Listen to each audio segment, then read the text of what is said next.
Ya memang sangat disayangkan karena kasus ini bahkan harus sampai memakan korban jiwa. Dan ini tidak bisa dibenarkan ya atas perspektif apapun lah. Jadi memang harus ditelusuri lebih jauh, diselidiki lebih dalam. Nah ini sesuai dengan pernyataan dari Direktur Eksekutif Amnesty International Indonesia, Usman Hamid, yang mengatakan aparat keamanan dan aparat penegak hukum yang lalai hingga menewaskan dan memakan korban jiwa masyarakat sipil ini harus disanksi pidana, bukan hanya sanksi etik. Nah jadi yang disorot ini adalah juga dari segi etos kerja dari kepolisian sebagai penegak hukum. Nah, yang disorot juga di sini bukan hanya etos kerjanya, tapi ya masih dalam lingkup etos kerja sebenarnya. Karena ada yang janggal tadi kan di awal di Polsek Cinangka ini katanya ditolak seperti itu.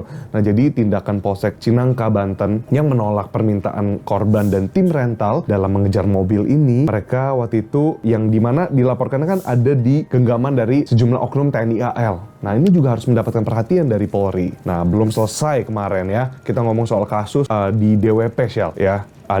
Di sana ada pemerasan penonton DWP, juga ada beberapa kasus penggunaan senjata api dari beberapa polisi yang memang punya hak untuk menggunakan tapi lalai seperti itu. Nah, dalam penggunaan senjata api ini. Nah, ini ada muncul lagi persoalan baru di mana dalam kasus ini pihak kepolisian melakukan kelalaian dalam pelaporan kasus dari masyarakat. Nah, itu disayangkan banget. Nah, di sini Kapolda Banten mengungkap bahwa adanya ketidakprofesionalan, mengakui ya, dari anggota dari Polsek Cinangka ini. Dan di mana akhirnya ini bisa sampai berujung ke penembakan. Akhirnya di sini Irjen Suyudi juga menyatakan setiap oknum, setiap anggota yang lalai ini akan ditindak berdasarkan aturan yang memang berlaku di kepolisian. Atas tindak tidak profesional ini ya Shell, nah akhirnya Kapolsek Cinangka AKP Asep Iwan dimutasi dan total ada 3 polisi. Selain AKP Asep Iwan, ada 2 anggota Polsek Cinangka yang dimutasi dalam rangka pemeriksaan. Mereka itu ada Brigadir Dery Andriani dan Bribka Dedi Irwanto yang sama-sama dimutasi ke Yamna Polda Banten. Nah, Kompolnas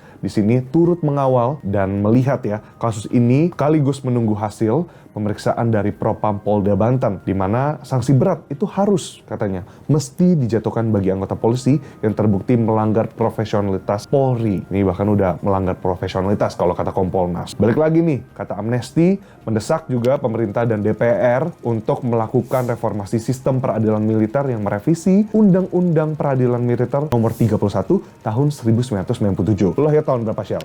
97 lagi. 97. Sama gue juga 97. Ini berarti revisi undang-undangnya sudah harus dijalankan ya. Udah sama kayak umur kita nih. Iya lagi. Iya. Kita aja udah lihat quarter life crisis ya. Iya. Oke. Semoga ini bisa dilakukan di mana memang berdasarkan kajian dari Amnesty mendesak pemerintah dan juga DPR untuk melakukan kajian ini lebih lanjut, melakukan revisi ini. Revisi terhadap UU ini nantinya akan membawa dampak apa sih sebenarnya? Ini bisa memastikan bahwa pelanggaran hukum pidana umum dilakukan untuk personel militer dapat diproses nantinya. Jadi yang tadi disebutkan nggak cuman melulu soal etik, tapi juga bisa dipidana umum gitu. Nah ini sesuai amanat Undang-Undang TNI nomor 34 tahun 2004. Nah di samping itu, Wakil Ketua Komisi 1 DPR RI, Dev Akbar Syahfikarno Laksono, di sini Dev Laksono juga mengatakan bahwa komisinya akan mengawasi penyelidikan kasus penembakan terhadap bos rental mobil ini. Nah, jadi sudah banyak pihak ya, mulai dari tadi Amnesty International, Kompolnas, dan juga bahkan dari Senayan nih, Dev Laksono juga menyatakan concern-nya, menyatakan perhatiannya. Nah, dikatakan penyelidikan kasus ini harus dilakukan secara